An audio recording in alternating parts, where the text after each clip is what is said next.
আসসালামু আলাইকুম। এখন দেখবেন সংবাদ শিরোনাম। তারেক রহমানকে অভ্যর্থনা জানাতে নেতাকর্মীদের ঢাকামুখী স্রোত, শুভেচ্ছা বিনিময়ের জন্য প্রস্তুত ৩০০ ফিট, সেখান থেকেই যাবেন মায়ের কাছে এভারকেয়ারে। যুগপৎ আন্দোলনে থাকা দলগুলোর সাথে বিএনপির আরেক দফা আসন সমঝোতা, ধানের শীষ নিয়ে লড়বেন রেদওয়ান ফরহাদ, যোগ দেবেন ববি হাজ্জাজও। তারেক রহমানের প্রত্যাবর্তন ঘিরে আচরণবিধি লঙ্ঘন ইস্যু ইসিতে তুলল জামায়াত, গণভোটে মানুষের অভ্যস্ততা তৈরিতে পদক্ষেপের আহ্বান এনসিপির। কেন্দ্রিক সহিংসতা বন্ধে রাজনৈতিক ঐক্যমত্য জরুরি, যমুনার সংলাপে মত বিশিষ্টজনদের। সুজনের আলোচনায় ভোট কেন্দ্র দখল ঠেকাতে ইসিকে কঠোর হওয়ার তাগিদ। এতক্ষণ দেখছিলেন সংবাদ শিরোনাম, এখন দেখবেন বিস্তারিত। দীর্ঘদিন পর দেশে ফিরছেন বিএনপির ভারপ্রাপ্ত চেয়ারম্যান তারেক রহমান। তাকে বরণে দেশের বিভিন্ন স্থান থেকে ঢাকামুখী নেতাকর্মীরা। এরই মধ্যে বিভিন্ন জেলা থেকে ঢাকার উদ্দেশ্যে রওনা দিয়েছে নেতাকর্মীদের বহর। পটুয়াখালী, বরগুনা, বরিশাল, ভোলা থেকে দল বেঁধে লঞ্চ যোগে রওনা হচ্ছেন বিএনপি নেতাকর্মীরা। সবার মাঝে উৎসবের আমেজ, স্লোগানে স্লোগানে মুখর হয়ে ওঠে লঞ্চঘাট। ট্রেন যোগেও ঢাকার উদ্দেশ্যে রওনা হচ্ছেন নেতাকর্মীরা। নিয়মিত ট্রেন ছাড়াও 10টি রুটে বিশেষ ট্রেনের ব্যবস্থা করা হয়েছে। রাত ও কাল ভোরেও ছাড়বে কয়েকটি ট্রেন। এদিকে সকাল থেকে দেশের বিভিন্ন জেলা থেকে শত শত বাসে করে সংবর্ধনা অনুষ্ঠানস্থলের উদ্দেশ্যে রওনা হন বিএনপি ও সহযোগী সংগঠনের নেতাকর্মীরা। ঢাকা ময়মনসিংহ, ঢাকা চট্টগ্রাম ও ঢাকা আরিচা সহ সকল সড়ক মহাসড়কে সতর্ক অবস্থানে ট্রাফিক ও হাইওয়ে পুলিশ। বাংলাদেশের জনগণের জন্য সে 18 বছর পর আমাদের মাঝে আমাদের দায়িত্ব নেওয়ার জন্য আমাদের মাঝে আবার ফিরছেন। খুবই উচ্ছ্বাসিত এবং আনন্দিত যে তারেক সাহেব আমাদের দেশে ফেরত আসতেছেন এবং দেশের যে অস্থিতিশীল অবস্থা সেই অস্থিতিশীল অবস্থা দূর হবে। উনি আসলে দেশের রাজনীতি প্রেক্ষাপট সবকিছু চেঞ্জ হয়ে যাবে। এই মহামিলনে সাক্ষী হওয়ার জন্য এখানে হাজার হাজার নেতাকর্মী সমর্থক আজকে উদ্বেল হয়ে আছে। এক নজর দেখার জন্য আমরা সকলে বেকুল, এজন্য আমরা ওনাকে দেখতে আসছি। সোহার গানে স্লোগানে আনন্দনগরী পূর্বাচল 36 জুলাই এভিনিউ, অর্থাৎ সেই সংবর্ধনা স্থল যেখানে দীর্ঘ অপেক্ষার প্রহর শেষে তারেক রহমান জনতার কাতারে আসবেন এবং তার নেতাকর্মীরা উজ্জীবিত। এরই মধ্যে তারা দেশের বিভিন্ন প্রান্ত থেকে, আপনি জানাচ্ছিলেন যে রওনা হয়েছেন, এরই মধ্যে অনেকেই এসে পৌঁছেছেন ঢাকায়।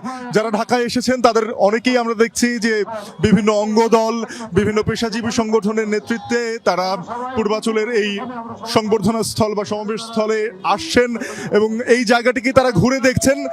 কেউ কেউ আবার অবস্থান নিয়ে রেখেছেন। এরই মধ্যে আমরা দেখছি যে অনেকেই এখানে মাদুর বিছিয়ে বসে পড়েছেন, পালা গান করছেন কিংবা স্লোগান তুলছেন একটু পরপরই, এবং বাতাসে বারবারই ভেসে আসছে একটি নাম, তারেক রহমান।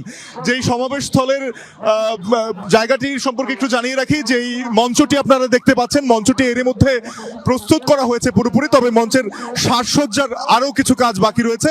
এই সাজসজ্জার সম্পন্ন হওয়ার পরেই আগামীকালকে সেটি পুরোপুরি প্রস্তুত হয়ে যাবে। আর মঞ্চের আশপাশের যে নিরাপত্তা পরিস্থিতি, সেটি একটি বলয় তৈরি করা হয়েছে, যেখান থেকে মূলত চেয়ারপারসন সিকিউরিটি ফোর্স, বিএনপি চেয়ারপারসনের যেই নিরাপত্তা বাহিনী রয়েছে তারা রয়েছেন নিয়োজিত, পাশাপাশি রয়েছেন বিজিবি আর্মি সদস্যরাও। বিষয়টিকে বেশি গুরুত্বের সাথে দেখছেন। বিপরীতে রাস্তার ওপারেই যদি বলি তাদের উচ্ছ্বাসের কথা, যদি বলি বাদভাঙ্গা উল্লাস, বাদভাঙ্গা উচ্ছ্বাস, সেটি আমরা দেখতে পাচ্ছি। নেতাকর্মীরা সবাই আনন্দে উল্লাসে মেতে তারা আজকে ঢাকার উদ্দেশ্যে রওনা হচ্ছেন। আমরা দেখছি এখানে অনেক নেতাকর্মী জড়ো হয়েছেন কক্সবাজার রেলওয়ে স্টেশনে। আরও অনেকেই কিন্তু বাসে, ট্রেনে এবং বিমানে যে যেভাবে পেরেছে কক্সবাজার থেকে তারা ঢাকার পানে চলে গেছেন। এবং আজকে যারা যাচ্ছেন তারা কিন্তু 7:50 দিকে একটি স্পেশাল ট্রেন ঢাকার উদ্দেশ্যে রওনা হবে, সেটিতে করে তারা যাবেন এবং তারা অধিক আগ্রহ নিয়ে আছেন যে তারা আগামীকালকে তাদের নেতা, দলের ভারপ্রাপ্ত চেয়ারম্যানকে তারা দেখতে পাবেন এবং সেই অপেক্ষায় কিন্তু তারা আছেন দীর্ঘদিন ধরে। দীর্ঘ বছর পর তারেক রহমান দেশে আসছেন, সেই জন্য কিন্তু তারা তাদের মনে যে দীর্ঘদিনের যে অপেক্ষা ছিল সেই অপেক্ষার প্রহর কালকে শেষ হবে, সেজন্য তারা কিন্তু খুব উচ্ছ্বসিত আনন্দিত এবং তারা বলছেন তারা ঐতিহাসিক যে দিনের সাক্ষী হওয়ার জন্য ঢাকার উদ্দেশ্যে রওনা হচ্ছেন। সেই ঢাকার ঐতিহাসিক যে মহাসমাবেশ মহামিলন হবে, সেই মহাসমাবেশ থেকে তারেক রহমানকে দেখে তারা গ্রামে গ্রামে মহল্লায় প্রতিটি পাড়া মহল্লায় ধানের শীষের পক্ষে তারা জোরে সোরে একেবারে ধানের শীষের পক্ষে তারা মাঠে নামবেন এবং ঘরে ঘরে গিয়ে তারা ধানের শীষের পক্ষ থেকে তারেক রহমানের পক্ষ থেকে এবং খালেদা জিয়ার পক্ষ থেকে তারা সালাম পৌঁছাবেন এবং খালেদা জিয়ার জন্য তারা দোয়া চাইবেন, সেটি মূলত নেতাকর্মীরা বলছিলেন। চেয়ারম্যান তারেক রহমানের স্বদেশ প্রত্যাবর্তন উপলক্ষে কিন্তু ভোলা থেকেও কিন্তু সারা দেশের মতো ভোলাতেও প্রায় 1 লাখের মতো নেতাকর্মী কিন্তু রাজধানী ঢাকার উদ্দেশ্যে রওনা করেছেন এবং এটি কিন্তু সকাল থেকেই কিন্তু এছাড়াও জেলা এবং উপজেলা বিএনপির পক্ষ থেকে কিন্তু 10টির মতো লঞ্চ দেওয়া হয়েছে এবং সেই 10টি লঞ্চ কিন্তু সন্ধ্যার পর থেকে বিভিন্ন উপজেলা থেকে ছেড়েছেন এবং এখন আমরা রয়েছে ভোলার ইলিশা লঞ্চঘাট এলাকায়, সেখানেও একটি লঞ্চ কিন্তু কিছুক্ষণ পরে ঢাকার উদ্দেশ্যে রওনা করবেন এবং এই নেতা কর্মীদের নিয়ে কিন্তু তারা ঢাকার যে কাঞ্চন ব্রিজ এলাকা রয়েছে সেখানে গিয়ে কিন্তু আগামীকাল সকালে তারা পৌঁছবেন এবং জেলাটি 7 উপজেলার যারা নেতাকর্মীরা গিয়েছেন তারা কিন্তু সকালে সবাই একত্রিত হবেন। একত্রিত হয়ে কিন্তু তারা কিন্তু একসাথে ব্যানার এবং ফেস্টুন সহ নিয়ে কিন্তু তারা শুভেচ্ছা মিছিল।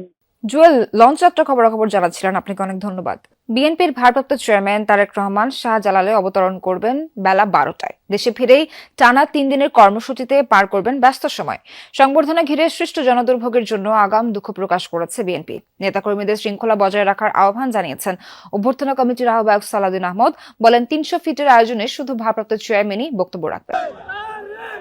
প্রায় 17 বছরের বেশি সময় পর স্বদেশে ফিরছেন বিএনপির ভারপ্রাপ্ত চেয়ারম্যান তারেক রহমান। এই প্রত্যাবর্তনকে ঐতিহাসিক করে তুলতে যাবতীয় প্রস্তুতি শেষ করেছে বিএনপি। 300 ফিটের যে সড়কে তারেক রহমান জনতার কাছে কৃতজ্ঞতা প্রকাশ করবেন, সেই মঞ্চ পুরোপুরি প্রস্তুত। সারা দেশ থেকে নেতাকর্মীরা আসছেন রাজধানীতে। আসবে পীরে বীরের বেশে তারেক রহমান বাংলাদেশে, এই চোলোকানে মুখরিত। আজকে আমাদের সেই চোলোকান সার্থক হতে যাচ্ছে। আমরা সংখ্যা না, আমরা কালকে প্রমাণ করব, সারা দেশে মানুষ প্রমাণ করব। এই যে গত 17 বছর তারেক রহমানকে দেখতে পারিনি, একদিনে দেখে মন ভরবে না, কিন্তু তারপরে এক চোখ দেখার জন্য সবাই আসবে। সবার হাতে ফ্ল্যাগ, সবার হাতে খাওয়া, সবার হাতে ব্যাগ। আমি এমন দৃশ্য, আমার রাজনৈতিক জীবন প্রায় 50 থেকে 60 বছর, আমি এমন দৃশ্য কখনো দেখি নাই। দুপুরে গুলশানে চেয়ারপারসনের কার্যালয়ে তারেক রহমানের স্বদেশ প্রত্যাবর্তন উপলক্ষে গঠিত অভ্যর্থনা কমিটি সংবাদ সম্মেলন করে, যেখানে আয়োজন ঘিরে জনদুর্ভোগের জন্য